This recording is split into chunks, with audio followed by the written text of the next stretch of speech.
Welcome to the next installment of this Unreal Engine tutorial series where we've been building a smart enemy AI system inspired by the Xenomorph AI from Alien Isolation.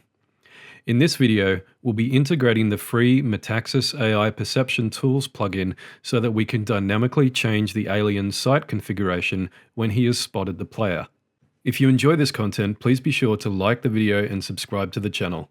Also, be sure to check out the new Discord server linked in the card in the top right of the video or in the video description below. And now, let's get on with the lesson. So in the game Alien Isolation, the alien sensors aren't static, they change dynamically based on changing conditions. At the moment, I've got the OpenCage behavior tree editor open. This is from the mod toolkit we discussed in episode 2, where we can actually analyze the behavior trees used in Alien Isolation. I'm going to double click on the alien attack branch here so I can open up the alien attack behavior tree, and I'll double click on this alien attack core. And if we scroll over here, you'll notice this node here called Heightened Sensors Timer. This suggests that when the alien is in the attack branch, its sensors become heightened, like it might be able to see sharper or hear things at a further distance. So this is clear evidence that the alien's sense configuration is updating depending on different conditions. But the problem is, if we go over to our Unreal project, and I'm just going to open up our alien controller,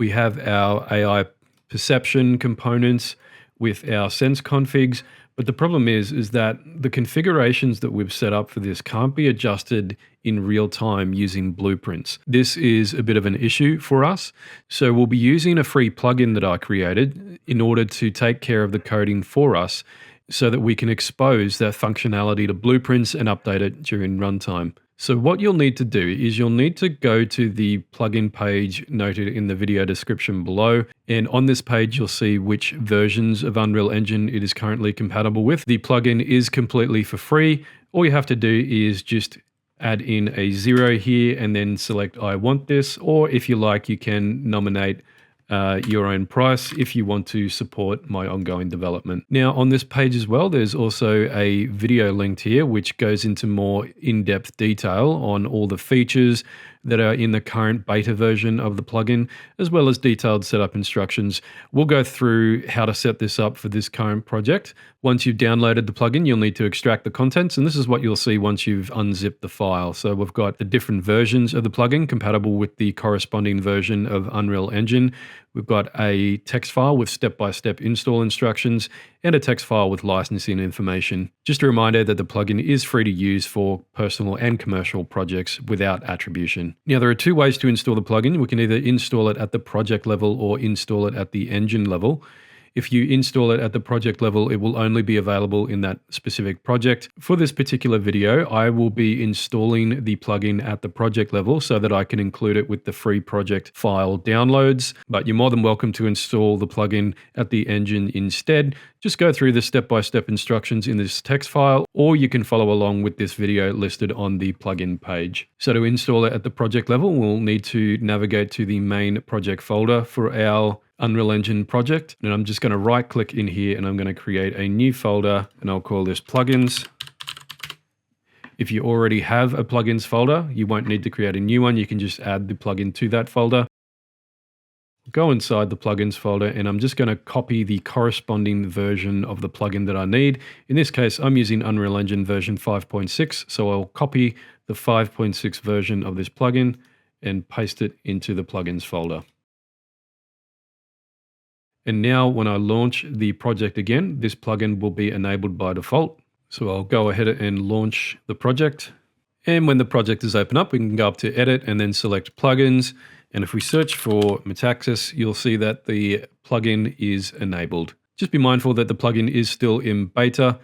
If you happen to notice any issues, head on over to the Discord server and then go down to the AI Perception Tools plugin area and go down to the bugs section and then just create a new post and let me know about the issue and I'll investigate it. Now, one of the things that the plugin allows us to do is it allows us to override the actor eye's viewpoint so that the sight perception is actually attached to the actor's skeletal mesh. So this means that it will follow along with animations rather than simply being attached to the character's collision capsule. Now to set this up, what we're going to need to do is that we're going to need to change the parent class of our alien AI controller. If we double click that to open it up, and all we need to do is go up to class settings, and then over here where it says parent class, the current parent class is the standard AI controller. We want to click this and then select Metaxis and then select Metaxis AI controller.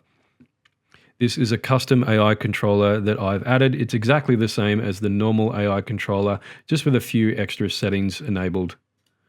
So if we go back to class defaults, and now if we scroll down, you should find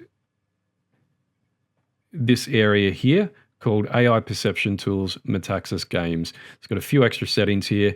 If you want a detailed explanation of everything here, just be sure to watch the video I mentioned on the Gumroad page. Our Enable Override Eyes Viewpoint setting is enabled by default, but in order for this to work, we need to set up an eye socket on the character's mesh. So what we'll do is we will browse to where our character blueprint is in the content browser, and select the mesh, and then we'll browse to where the mesh is. In this case, we're using the Mani Simple Mesh, and we'll double click that. And then in the skeleton tree window here, we will search for the head bone, and then right click the head bone and select Add Socket. And I will rename this socket to Eyes. And in order for this to work, the name of our socket needs to match exactly what is written in our eye socket name field here. So save that. Now we also just need to make sure that this socket is aligned correctly. And we'll press the W key to enter the move gizmo, and we will move the origin point to where we think the eyes should be, which is around about there. And to get our socket in the correct orientation, we need the x-axis, which is the red arrow, to point forwards, and the z-axis, which is the blue arrow, to point upwards. There's a little gizmo down here which tells you which axis each of the colors corresponds to. So to align the x-axis first, I'll press the E key and rotate this forward 90 degrees. And to get the z-axis in the correct position, I will rotate this up 90 degrees like so. And now we have X forward and Z up. We'll go ahead and save that. And now if we press play, press the tab key and toggle the debug view, you'll notice that the alien's eyesight is now moving in line with the character's mesh. We're not completely done with this yet though. There are two problems. First of all, you'll notice that the secondary vision cones are not updating in line with the character's mesh. And the other problem is that the character is mostly facing downwards. So we'll address the secondary perception cones first. Now the issue we have here isn't that the perception component isn't aligned correctly. In actuality, the sight perception is actually updating in the correct position.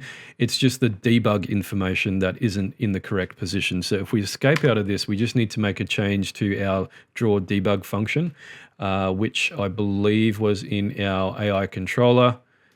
We have the draw debug vision cones function. If we double click on that, all we have to do to fix this is just go to where we have this get controlled pawn node and delete it. This is because the code that is written into this custom AI controller is overriding this get actor eyes viewpoint function. So if we remove the get controlled pawn node, it will override the function in the correct way for this to work properly. And we'll just scroll over here and we'll delete this get controlled pawn node as well. And finally, this one over here. And if we compile and save and then go back and press play and enter debug view, you'll notice that the vision cones are now moving in line with the character's animations. Now, as for the other issue with the character's eye line facing downwards, this typically won't be much of an issue because the vision cone itself is actually three-dimensional, even though the debug information just appears to be a two-dimensional triangle. And just to demonstrate this, if we walk out and approach him, you can see that he can see him just fine. But I do also have another setting in the AI controller. If we go back to our class defaults and scroll down to the AI Perception Tools section, we have this extra setting here called Flatten Sight Forward Axis. Now, what this means is it just flattens out the forward axis so that the sight perception is always facing the forward direction. Just to show you an example, we can enable this, compile and save. And now if we toggle the debug information, you'll see that that is now aligned directly forward. Now, this won't always be appropriate, particularly when the alien needs to look up or look down. So you can actually change this setting at runtime. I've built a function for this called set flatten sight forward axis, and you can either enable or disable this at runtime. We won't worry about this for now, but that's just so that you're aware of the function. Now, there's another couple things we can do to clean up our draw debug vision cones function as well. So if we go back to that function, you recall from the last video, we set up this structure so that we can input the various values of our sight configuration. So for example, the secondary vision cone angle, the secondary vision cone radius, and the proximity vision cone radius. But the annoying thing about this is that if we update the sight configurations for either of our secondary or proximity AI perception components, then we also have to update the defaults for this structure as well. But with our AI Perception Tools plugin, we now have a function where we can get the current value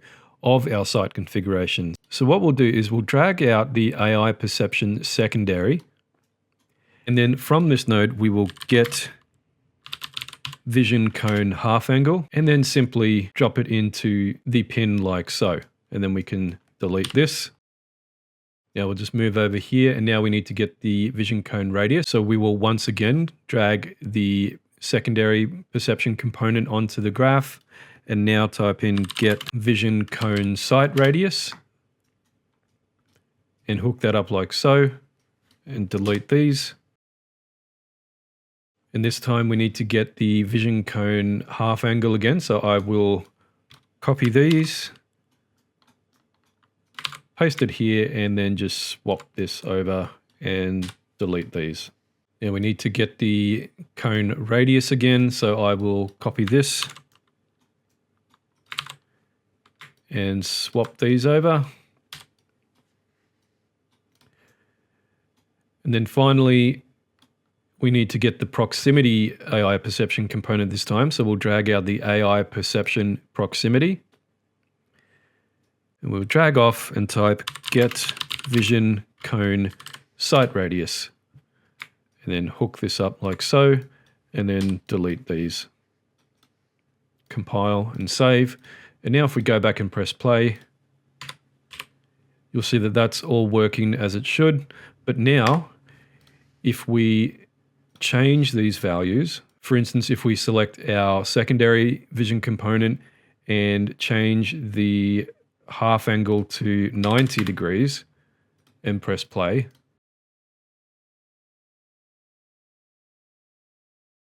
you'll see that the debug lines also update correctly.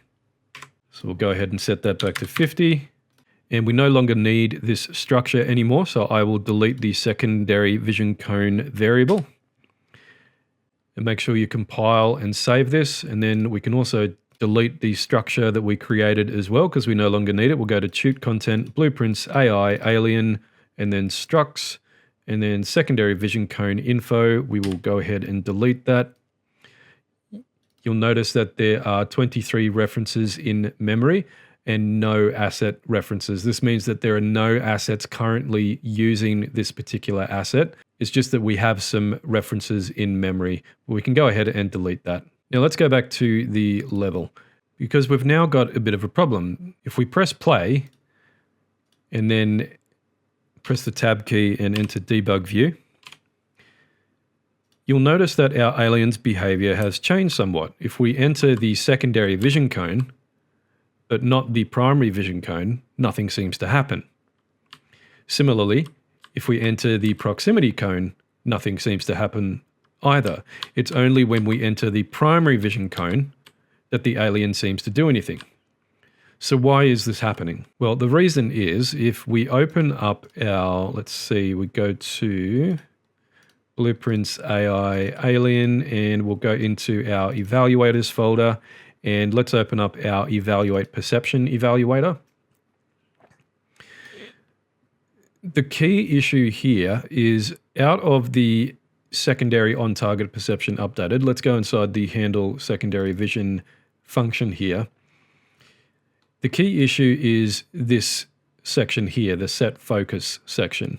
And let me demonstrate why this is now a bit of a problem. So I'm just going to open up our alien's state tree and I'm going to select the idle state, and out of the exit conditions down the bottom here, what I'm going to do is I'm going to select this down arrow right here and I'm going to select force false.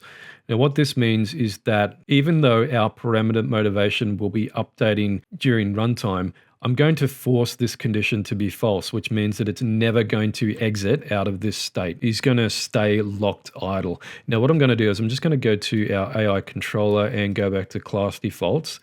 And if I scroll down to this section here, I'm going to disable the override eyes viewpoint for a moment. And I'm going to press play. And I want you to notice what happens when I enter this line of sight here. You'll notice that the perception is focused on me and it is rotating around the character's collision capsule.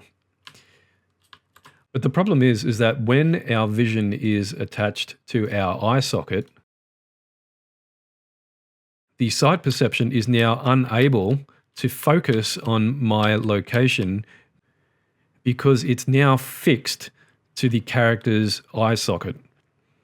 So it's unable to rotate.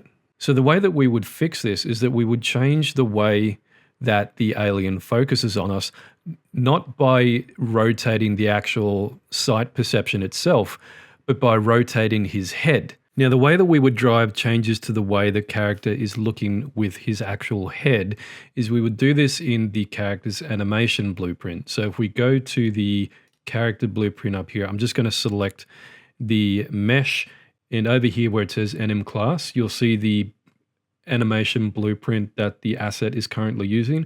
I'm going to browse to this location. Now, what we're going to do here is because both the character and the alien are both using the same animation blueprint, I want to separate this now because we're going to be adding in some functionality that will only be relevant to the alien, and I just want to keep that separate. So what I'm going to do is I'm going to right-click this animation blueprint.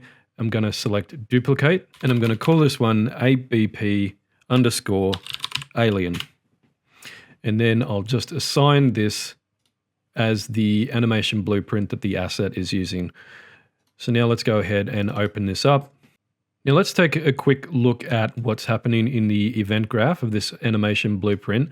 The first node that gets called will be this node here, the event blueprint initialize animation. This is just to set up a reference to the owning character, setting that character as a variable, getting a reference to the character's movement component, and setting that as a variable as well. Now we also want to get a reference to the character's AI controller as well. But we won't be able to do that on the event blueprint initialize animation because this node is actually occurring before begin play. So our AI controller hasn't yet taken possession of our pawn.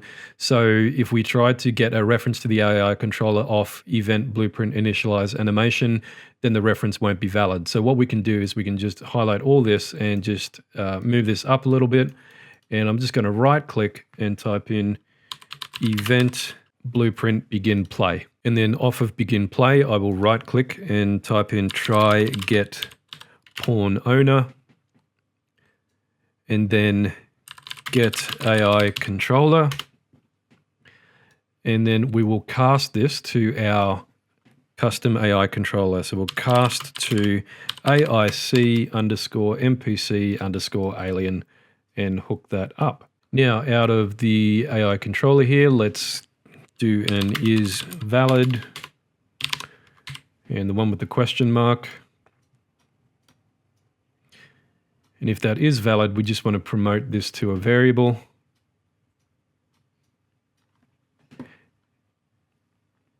And I'll just call the variable AI controller ref. And we can also just comment this, set up reference to AI controller. So now that we've got that, what we're going to do is we're going to use the reference to the AI controller to get the current focused actor. So this node here, the event blueprint update animation, this will call every time the animation updates, which essentially is all the time. So out of this sequence node here, I'm going to add a pin, and I'm going to drag a reference to the AI controller onto the graph and select get.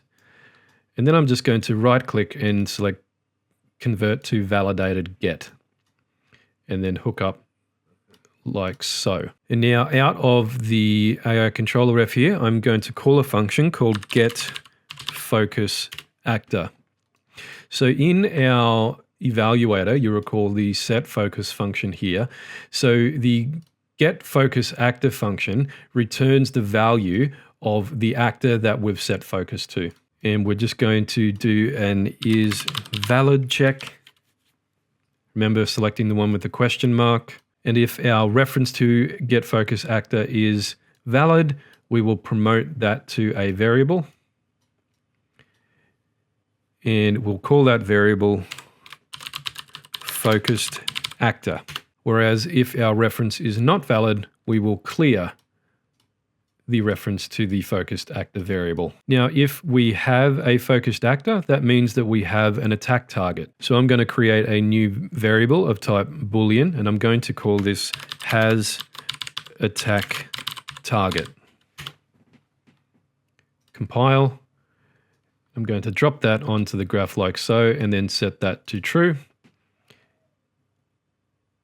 Whereas if we don't have a valid focused actor, we will set it to false. So after we've determined that we've got a valid enemy target now, what we're going to do is we're going to set a location vector based on where that enemy target's head bone is. And that location of the focus actor's head is where the alien's head will be looking towards. So to get the location of our player character's head, what we'll do is we'll get a reference to the focused actor variable as a get variable, and then we will get component by class, and we want to return a reference to the character's skeletal mesh because that's where the head bone socket is located on.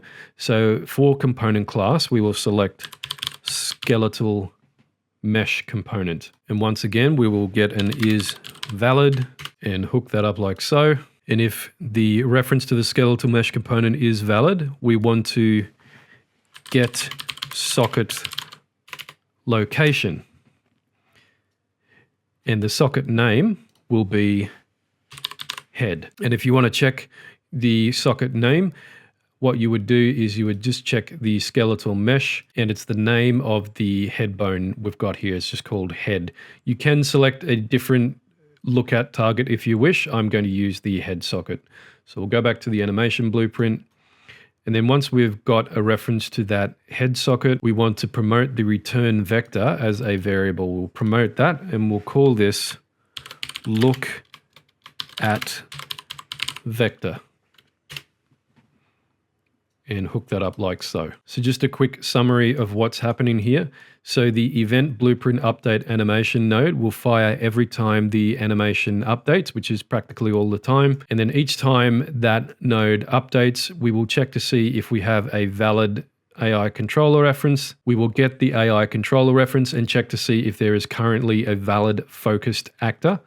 If there is, we will set the reference to that focused actor.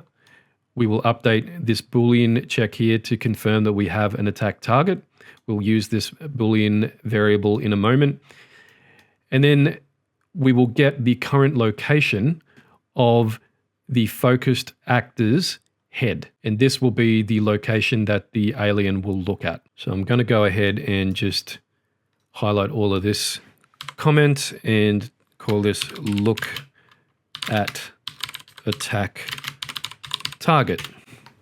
compile and save. So this gets us the information for where the alien is supposed to look at. But how do we actually make the character look at this location? So we'll do this now in the anim graph. So if we go over here and scroll up and double click the anim graph, and I'm just going to move these up a little bit, and I'm going to detach this wire here and move this up here. And I'm just going to cache the current animation coming out of the main states node. So I will drag this out and type in cache and then select new save cached pose. And I'll call this main states cache. So now that we've cached these poses, this can now be called again. So if we right click and type in main states, and we can select use cached pose main states. I'm going to right click the event graph and I'm going to type in look at.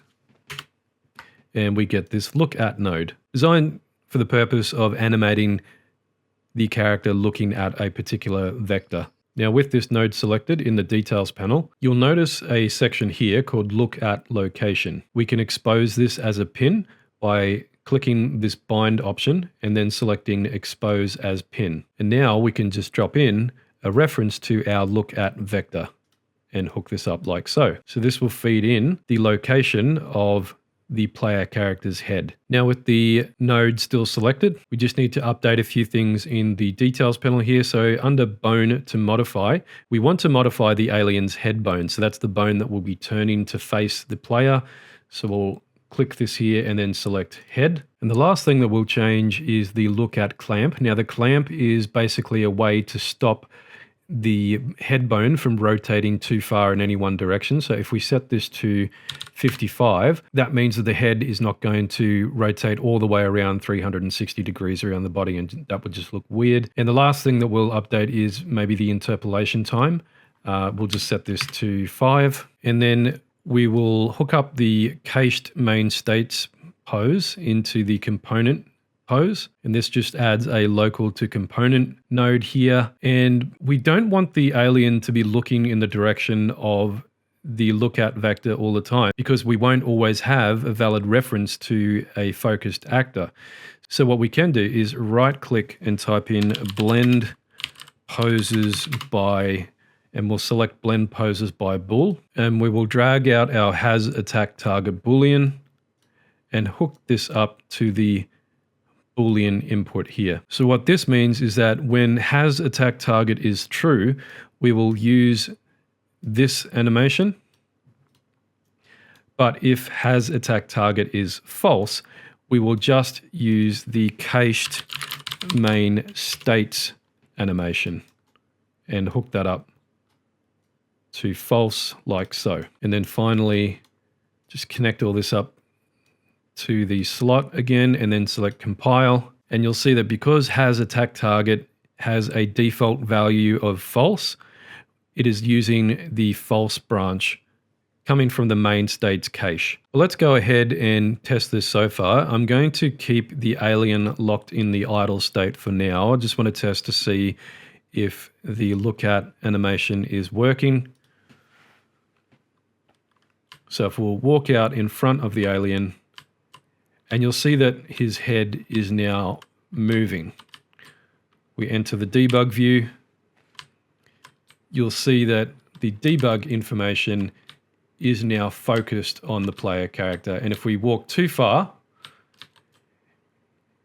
then the character won't look any further because his head rotation is clamped. So that appears to be working, but let's just test this in the normal attack state now. So if we go back to our state tree, select the idle state, scroll down, and for the exit condition we changed here, I'm going to select the arrow, and rather than force false, I'm going to change back to evaluate and then compile and save. And let's just see if this is all working. We enter the secondary vision cone. That seems to be working okay.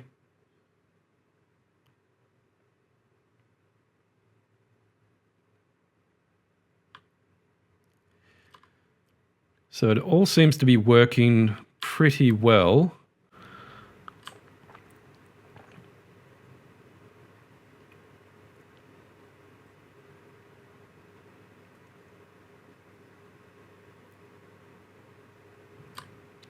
But you will notice that he did seem to lose sight of me for some reason when he shouldn't have. So if we escape out of this, and let's go back to our alien character class for a moment, and then just select the root component. With class default selected, I'm going to go to the details panel and search rotation. But my particular character is currently set to orient rotation to movement. However, because our sight perception is now fixed to our character's head, what's sometimes happening is that the way that the character is moving is causing the sight perception to look away from the character if the player character is too close to the limits of the alien's vision. So what we could do instead is change this so that we use the controller desired rotation. So this means that the movement of a character is going to be moving in the direction that the controller is desiring the character to move, rather than rotating the character in line with the way that the mesh is moving. So if we uncheck orient rotation to movement and select use controller desired rotation, let's give this a go now.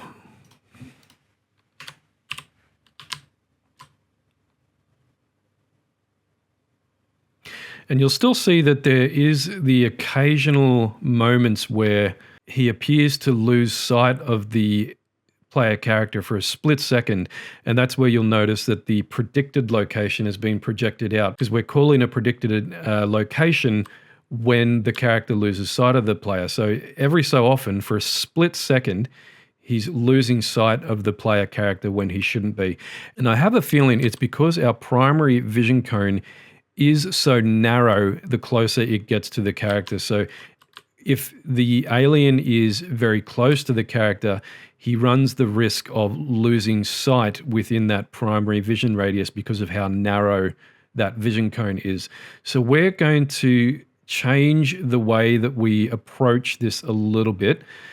So if we escape out of this, what we'll do now instead is that when the alien is not in an attack state, we will use the 3 vision cone system of the proximity vision, the short distance vision, and the long vision. But when the alien moves into an attack state, what we'll do is we will disable the secondary and proximity vision cones and expand the primary vision cone now that we're able to update the sight configuration in runtime using the custom plugin that we've enabled. So let's go back to our evaluator. We'll go to the event graph, and we'll go inside our handle sight stimulus function, and then inside our set acquired target function.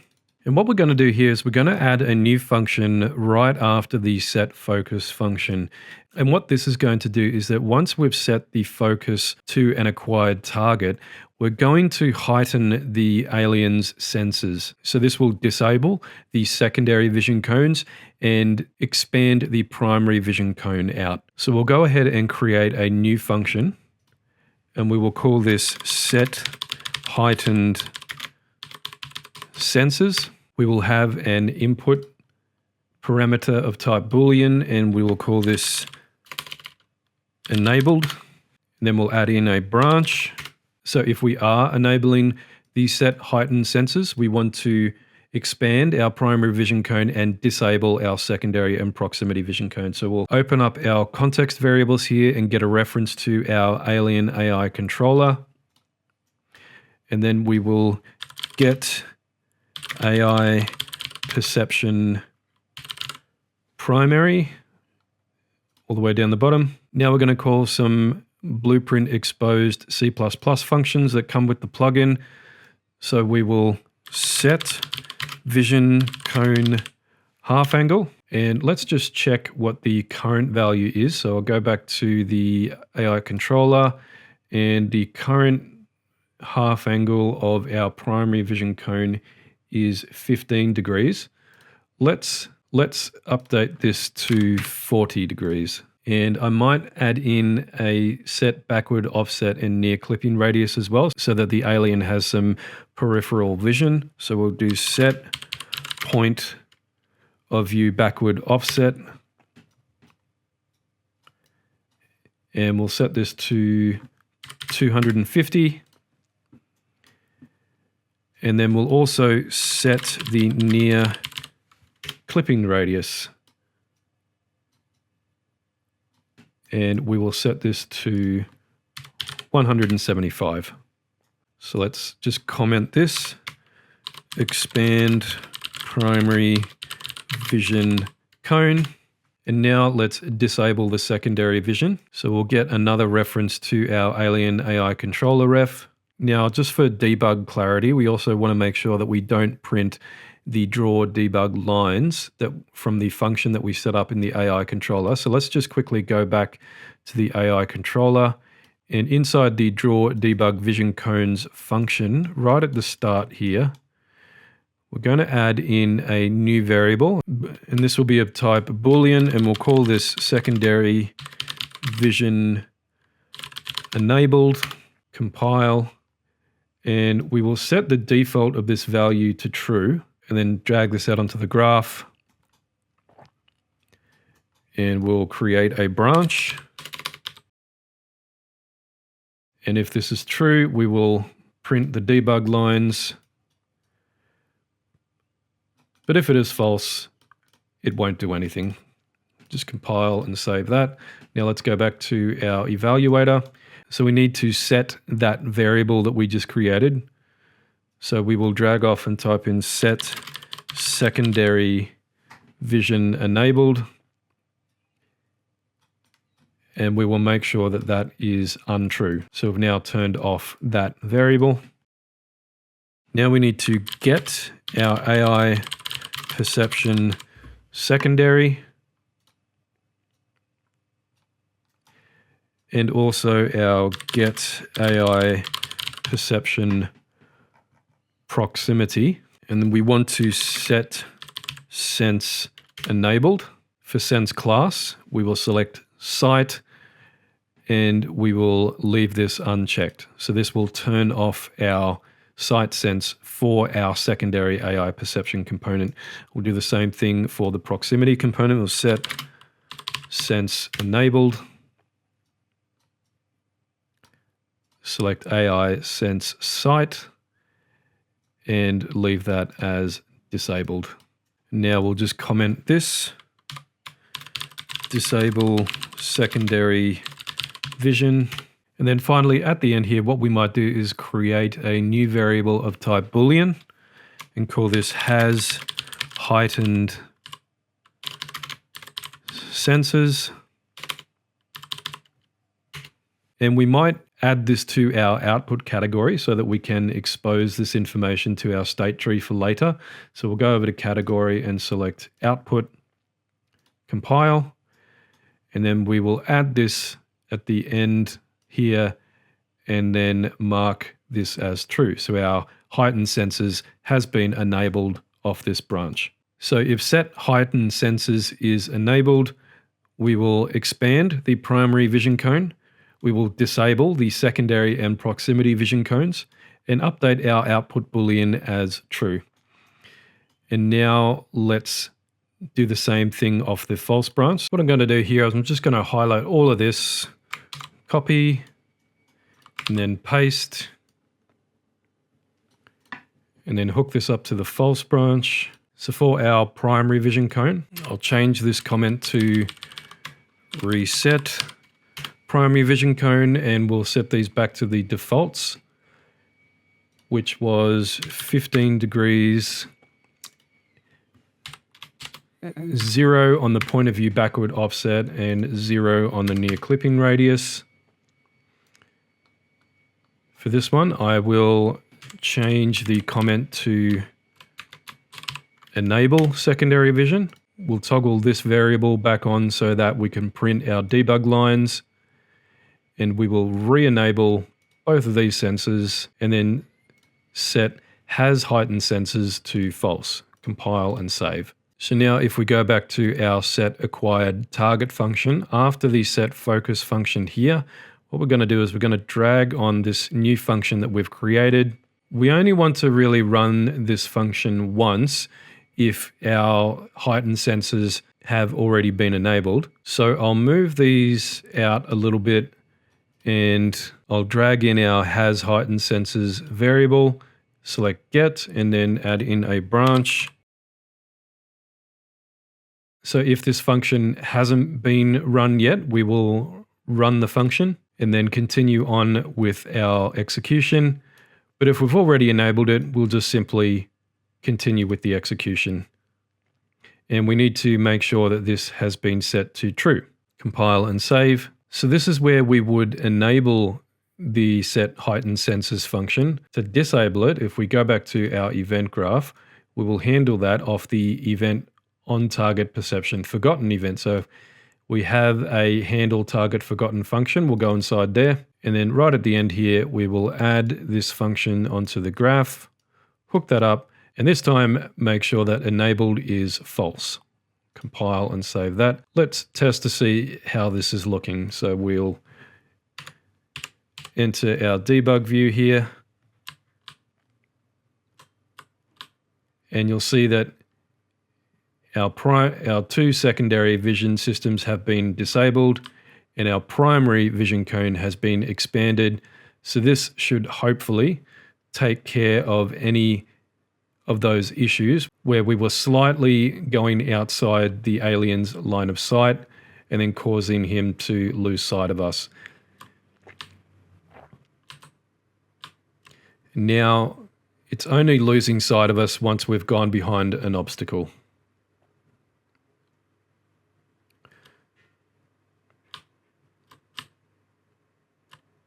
Oh. Okay, this is a bit interesting. I think what happened here is that we momentarily entered the search for attack target state because the alien had briefly lost sight of the player, so it then moved to the predicted location and then for some reason got stuck on this wait task. It wouldn't exit back out of the search for attack target state. Now, the reason I believe this happened is because in the search for attack target, we added a transition rule in case the alien sees the player character again. We want the alien to transition out of search for attack target and move back to has attack target. But the issue here is that in order to transition from search for attack target back to has attack target, both of these conditions need to be true. We need can see target to be true, and we also need the alien's motivation to be an exact match for alien.motivation.attack. Now, what I think happened here is that, but I think there was a timing issue with updating our motivation. So we don't technically need this second condition here. We only really need to know whether or not our alien can see an enemy target. So I will go ahead and remove this second condition here. And we'll just keep this condition to check whether or not can see target is true. And that should hopefully take care of any lingering issues. And just to test this a little bit, I'm going to speed up time a little bit. So back in part 6, I believe we entered in some debug code to speed up time. So I'm just going to speed up time by pressing the right bracket key, and we'll enter our debug view, and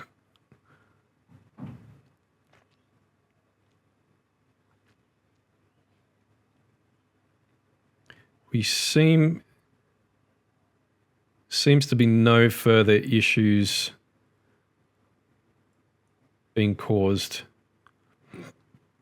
So I think that issue is now fixed. So I think that's a good place to leave it for now.